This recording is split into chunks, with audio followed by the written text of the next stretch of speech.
Kaya tinawag yan, sir, ng intelligence pati confidential. Kaya huwag kang magtanong kung anong confidential ginawa ko. Confidential nga eh.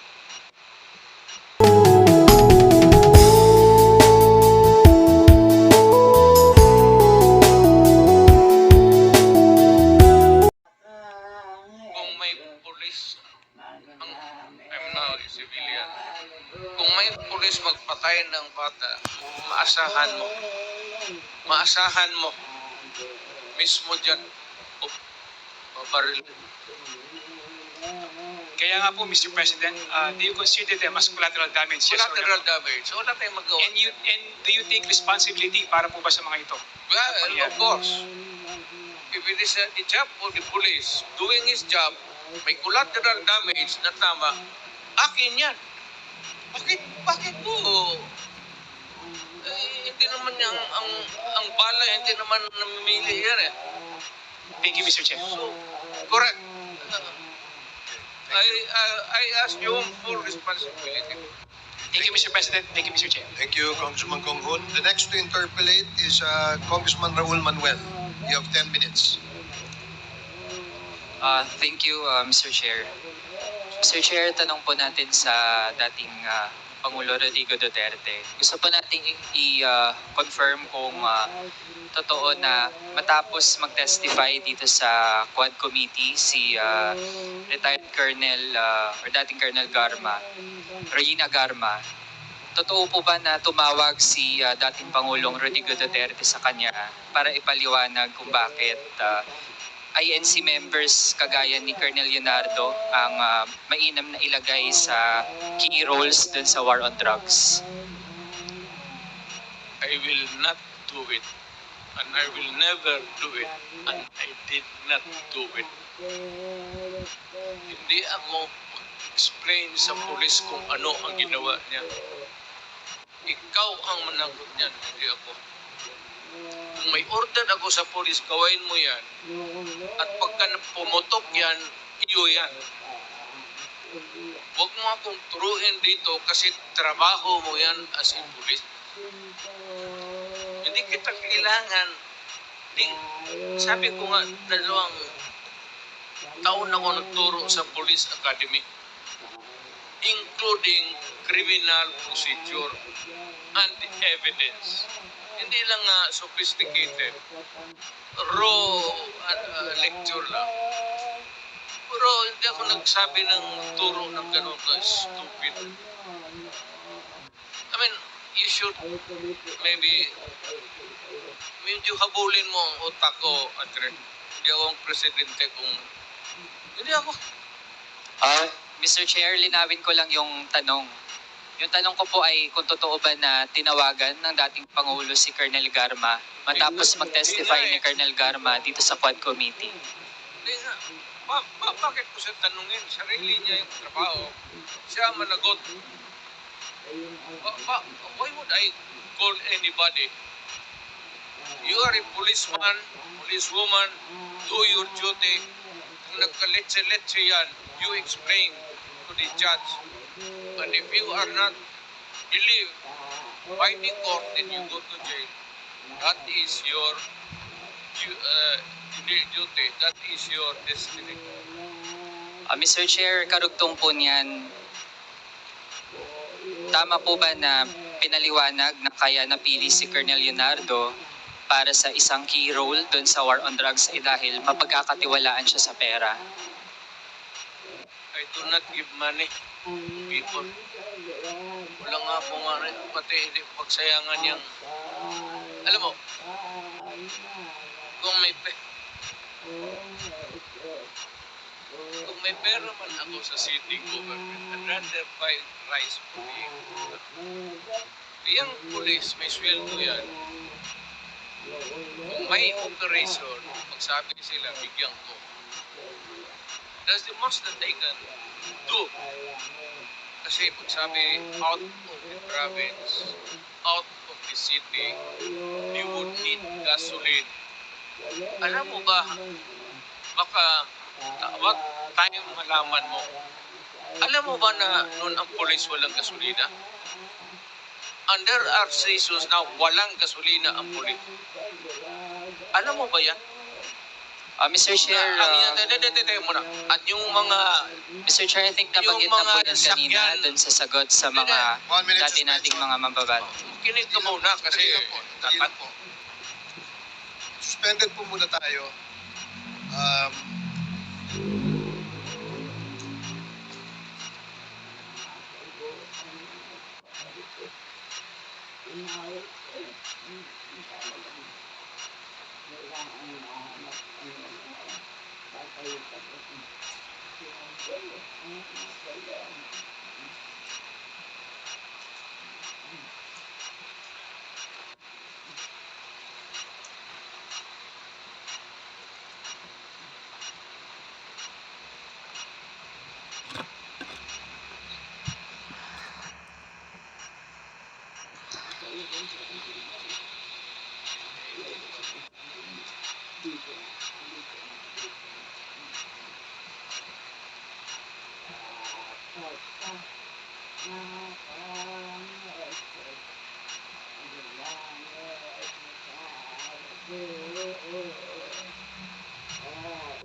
Okay, hearing is resumed.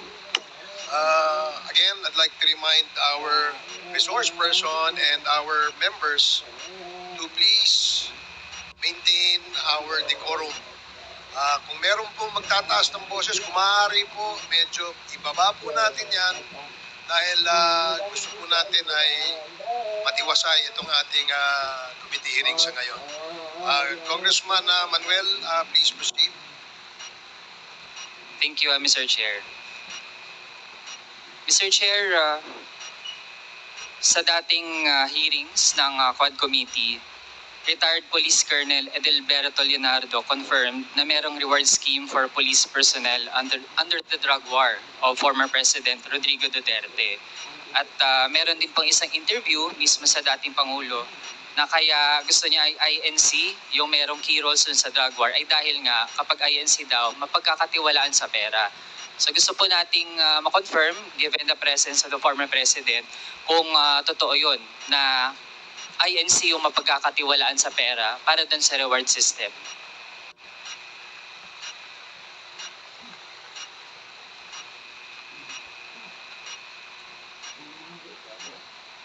the reward system. Ganito yan. Lahat ng governors pati mayors ginagawa yan. If there is an operation which is not funded by the police because there is really no money, particular money for every crime committed at yung for the operation, lalo na out of town, you have to provide. If it says Davao City, outside of the province, Cotabato, prosecutor kasi ako, so I will begin to count kung magkano. Sabi sir, sa South Cotabato, gaano kalayo yan? Anong gamitin ninyo? May gasolina, pagkain. So, ang pagkanguri ko, pagkain. Bigyan ko yan sila ng, okay, I'll give you 20,000. Magamit nila yan. Gamitin nyo yan. Pag may sobra niyan, magsabi sila, sir, hindi na ubos. Kasi nahuli ka agad. Kasi marami eh. Hindi mo masuloy, hindi mo mabulsa yan. Kasi marami kayo dyan sa team na police nag-ooperate. Sasabihin mo talaga yan pagbalik, sir. May sobra dito, sir. Ilan? Sir, kalahati. Sabi ko, inyo na yan. Mr. Chair, Reward. Correct. Very correct. Talagang totoo. At minsan, bigyan ko pa dagdag. so Mr. Chair, dahil ngayong kino-confirm na rin naman ng dating Pangulo na merong reward system at sabi po niya hindi lang pala siya yung gumagawa niyan. Meron ding iba na gumagawa niyan in relation dun sa anti-drug campaign. Mr. Chair, I'd like to delve into specific persons na napangalanan na rin dati sa Quad Committee. Nabanggit din ng dating Pangulo sa Senado, merong pong alias smoking na tagabigay ng pera sa mga pulis para sa drug war operations. Ito pong si Moking ay bahagi po dati ng Presidential Management Staff. Tama po ba, Mr. Chair? Yes, an employee of the management. Mr. Chair, bakit kinakailangan na isang taga-presidential management staff ang tagabigay ng pera? Saan po ba nanggagaling yung pera na siyang ginagamit para dun sa reward The system? Peace and Order Fund of the government. Huwag mo namang sabihin na ako pa ang magbigay doon sa mga pulis. Do not expect me to go down from the office at sabihin ko mag-distribute ako. Mr. Chair, yung Peace and Order Fund, saan po yun specifically nakalagak? Galing po ba yun sa pondo ng Office of the President? Lahat ng opisina, sir, from the President down to the Governor, Mayors, may Peace and Order Fund. Discretionary yan. Ng Mayor, ng Governor, ng Presidente. Mr. Chair, yung Peace and Order Fund sa mga local government units natin, yun po ay kinukuha mula dun sa confidential fund. So kung sa Office of the President, lalo na't meron ding allocation for confidential and intelligence fund, dun din po ba kinukuha yung Peace and Order Fund para dun sa reward system? I will not answer your question. I have to make an accounting of what I did as President. That's official and personal. Mr. Chair, bahagi ito ng ating gustong siyasatin dito sa Quad Committee kasi kanina din naman po ang banggit lahat ng mga nagpapatupad ng ganitong operations, yun yung source, Peace and Order Fund. Pero kailangan malinaw din saan talagang item, anong allocation po yun. So kung sa mga LGU, malinaw naman, confidential fund. Pero sa Office of the President, dahil po actually ay iilan lang naman yung mga line items doon at kung meron dyan na pinakaswak para dun sa Peace and Order, yun po ay confidential and intelligence fund. So gusto po nating ma-confirm lang, dahil po nalaman natin meron talagang reward system at merong pinanggagalingan yung pondo para dun sa reward system. Sir, sandali. Medyo papahingin mo lang ako ng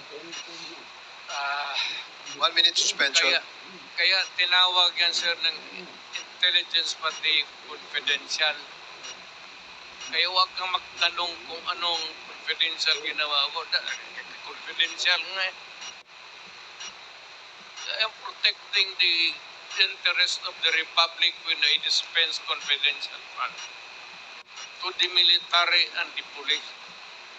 Do not make me account for something which I cannot do legally. That is not allowed by law. I am prohibited from doing it. Mr. Chair, I believe hindi tayo pwede sabihan dito sa committee na hindi tayo pwede magtanong lalo sa mga bagay na relevant dun sa ating investigations. And Mr. Chair, I was not even asking kung sino yung mga hanggang sa level ng mga regional police units, sino-sino mga nakatanggap. I was simply asking yung nature ng paggamit ng pondo na iyon.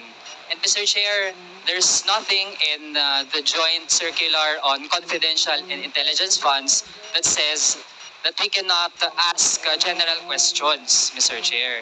Kaya kung ayaw po tayong sagutin dun sa ganong mga bagay, then I think that's actually an indirect admission na dun talaga nanggagaling at ayaw lang pong i-specify na ating resource person yung nitty-gritty Pero yun na po yung nagtutugma yung Peace and Order Fund na pwede talagang kunin doon sa Confidential and Intelligence Fund na actually ay lumobo ng sobrang taas sa ilalim po ng term ng past administration.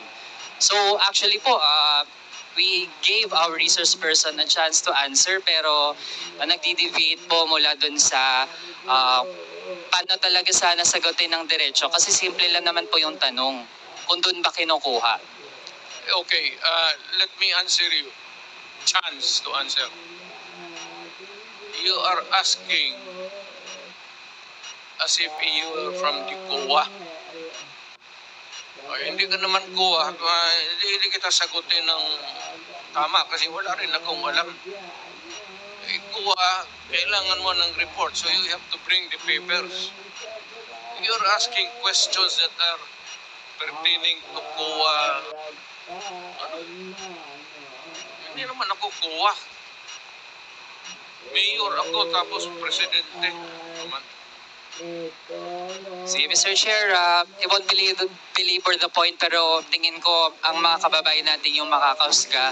Malinaw naman po na wala po sa aming dalawa yung taga-COA pero mismo po nasa memorandum circular din naman na dapat ay ipatupad ng COA na dapat ay kung mayroong mga ahensyang nabibigyan, nag-grant ng Confidential and Intelligence Fund,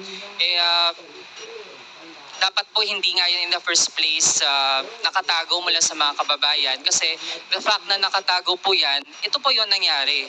Nagamit po ang pondo na yan para dun sa mga extrajudicial killings na kumitil ng buhay ng mga kapwa nating kabataan, magiging yung tens of thousands ng mga pamilya na actually ay hanggang ngayon nagdurusa at walang hustisya. So, kasunod nating tanong Mr. Chair, dun sa paano ba nabubuo yung mga drug lists ng itong tina-target ng war on drugs ng dating administrasyon. Sino po ba yung mga nagbuo ng drug list?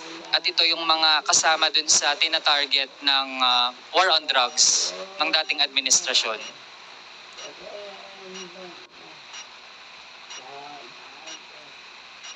Drug list, it has to come. Hindi naman sa department store yan. It has to come from the police doing the undercover. Mr. Chair, yung mga napangalanan dati dito sa Quad Committee kagaya ni na Colonel Leonardo, bahagi ba sila ng mga nagbuo nitong drug list?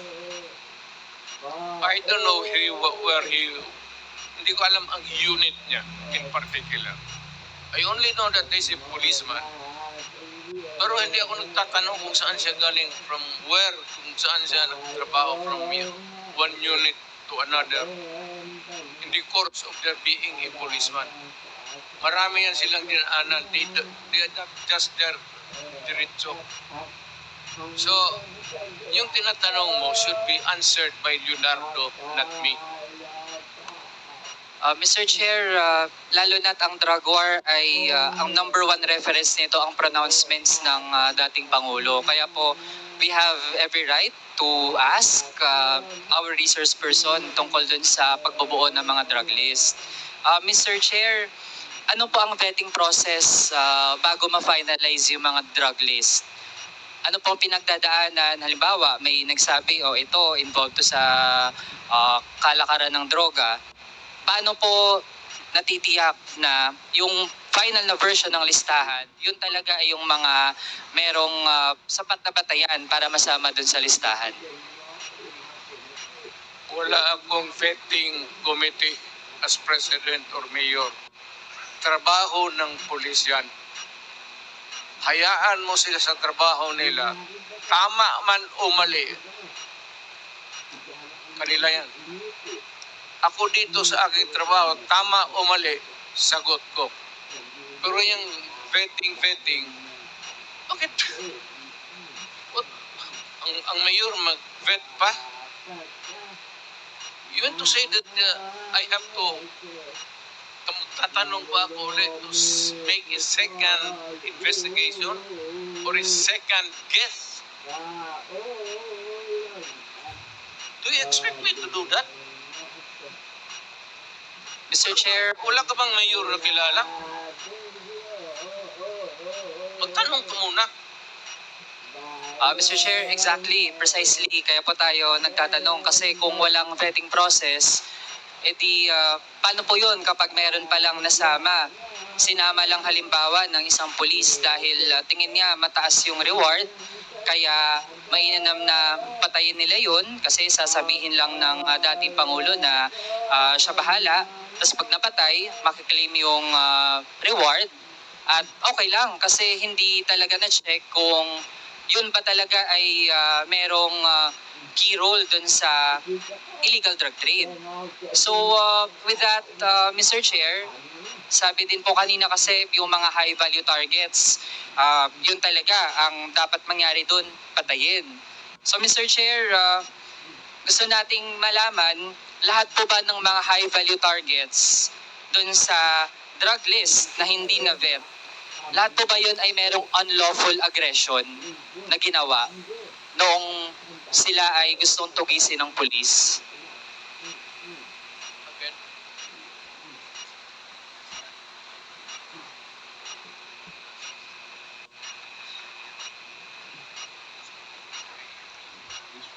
It's not, yeah, nakuha ko na.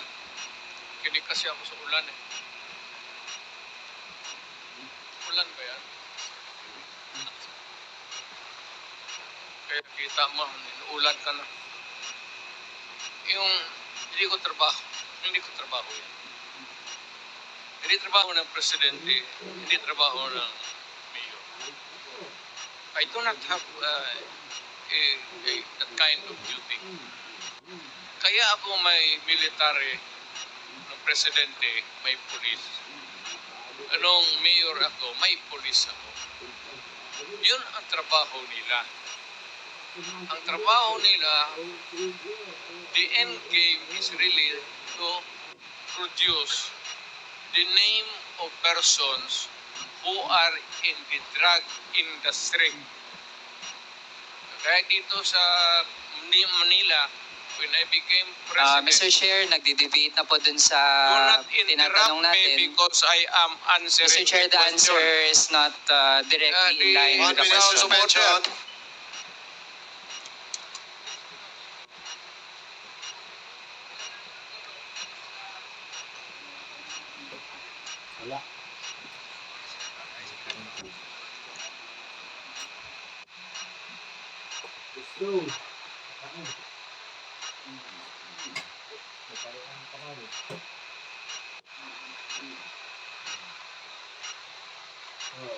Hearing is resumed. Again, I'd like to remind everybody na pwede po patapusin natin magsalita ang nagsasalita bago po tayo magtanong po ulit ng kasunod na tanong. Para lang po malinaw at maayos ang ating hearing, yung po ang paulit-ulit po nating sasabihin. So, Congressman Manuel, you have 3 more minutes. Please proceed. Thank you, Mr. Chair. Mr. Chair, ganito po kasi ang tanong natin kasi nung clarify natin kung may vetting process ba yung dun sa mga drug list, sabi naman po wala. Kaya halimbawa, kapag ang pangalan ay nalagay dun sa pagiging high value target na mataas yung reward para sa ganung mga tao, kahit hindi pa yung dumaan sa tamang proseso, ang goal na po kaagad ay patayin. And actually, sa nakaraang Quad Committee hearings, Mr. Chair, nalaman natin meron nga abogado nasama dun sa high value target. Tapos pinatay ng pulis. Kaya Mr. Chair, gusto kasi nating malaman kung ano ba talaga yung nangyayari dun sa mga operasyon. Kaya ang unang tanong po natin, kung meron po bang unlawful aggression dun sa lahat ng mga pinatay. Yun lang po yung tanong natin, Mr. Chair. Para ma-establish po natin talaga kung may merit ba na ganun yung order, na kapag high value target, ang goal dapat ng police, patayin sila. So yun po yung tanong, Mr. Chair. You are using the term unlawful aggression improperly. Huwag mo kong gamitin yan. Hindi tama yan. Better tone down your rhetorics.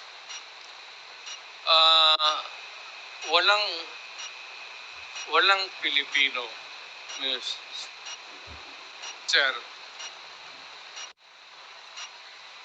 Mayor ako, na presidente ako.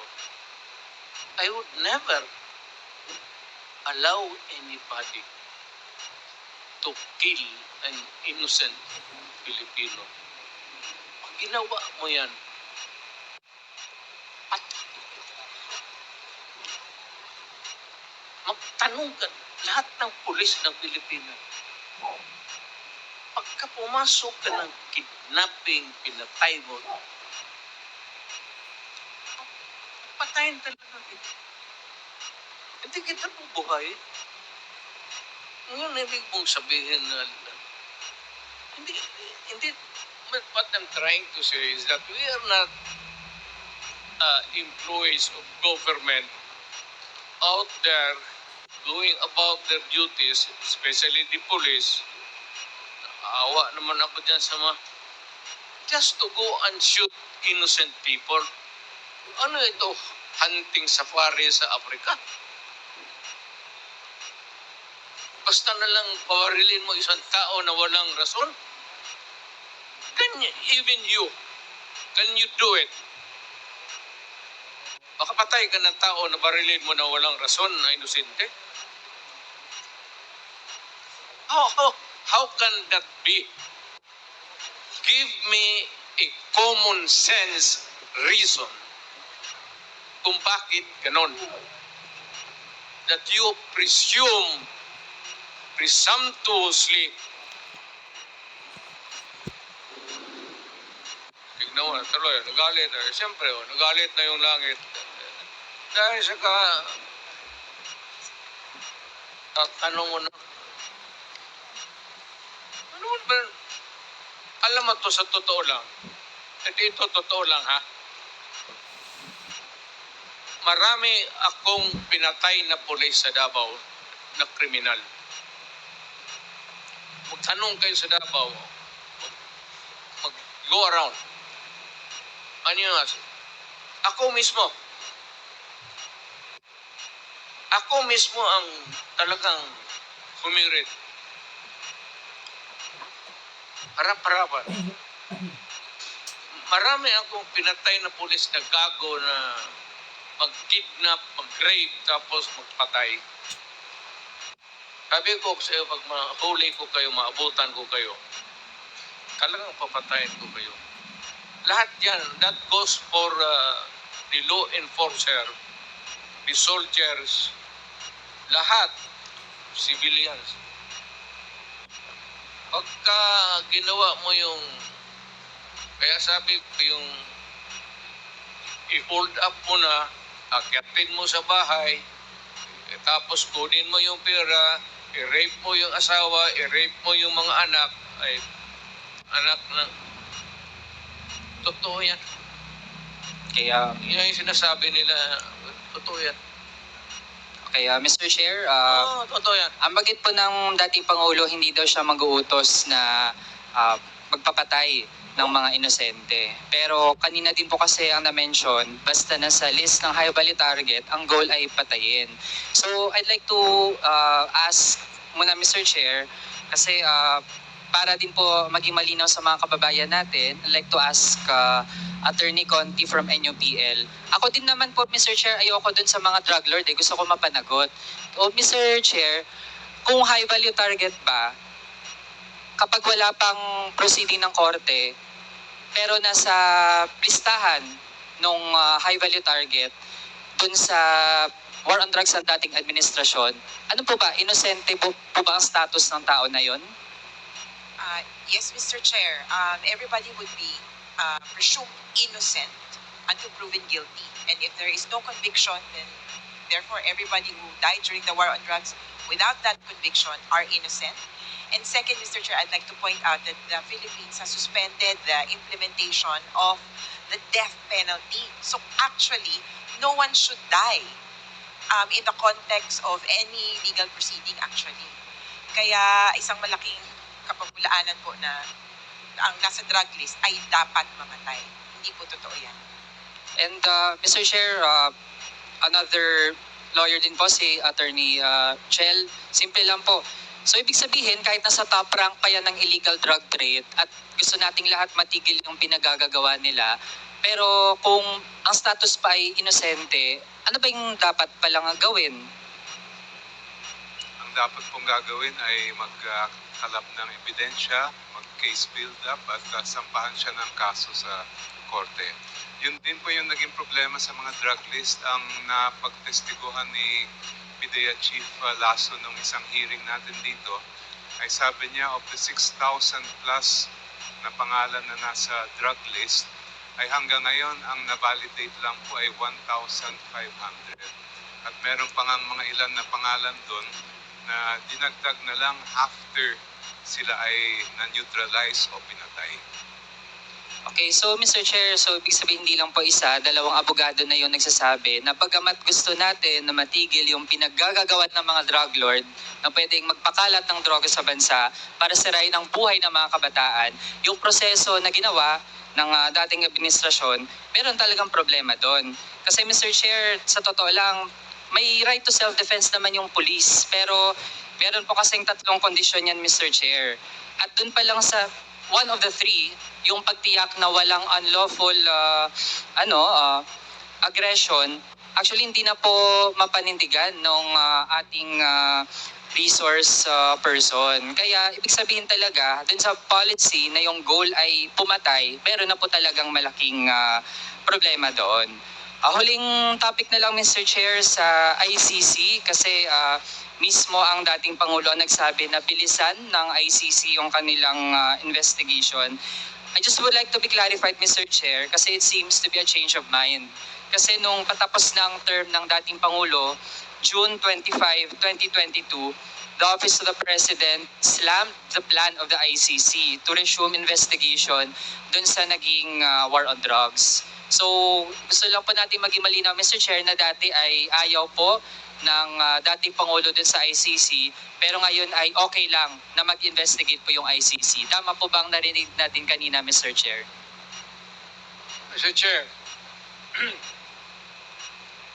the ICC does not scare me a bit. They can come here anytime.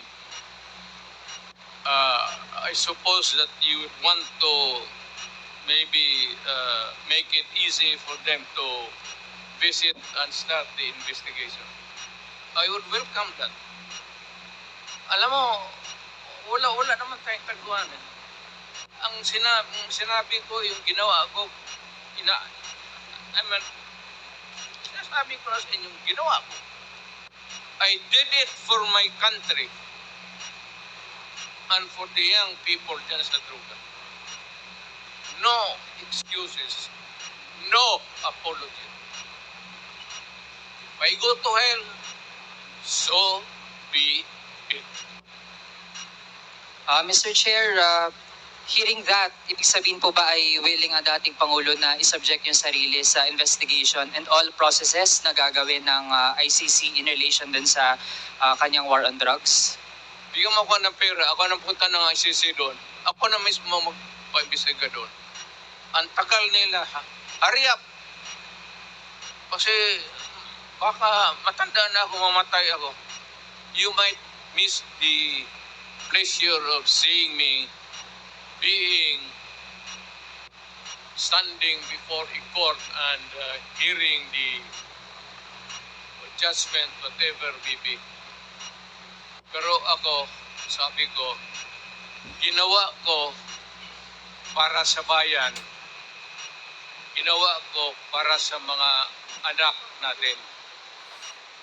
Hindi, you never know kung ano yung resulta sa mga droga sa mga bata.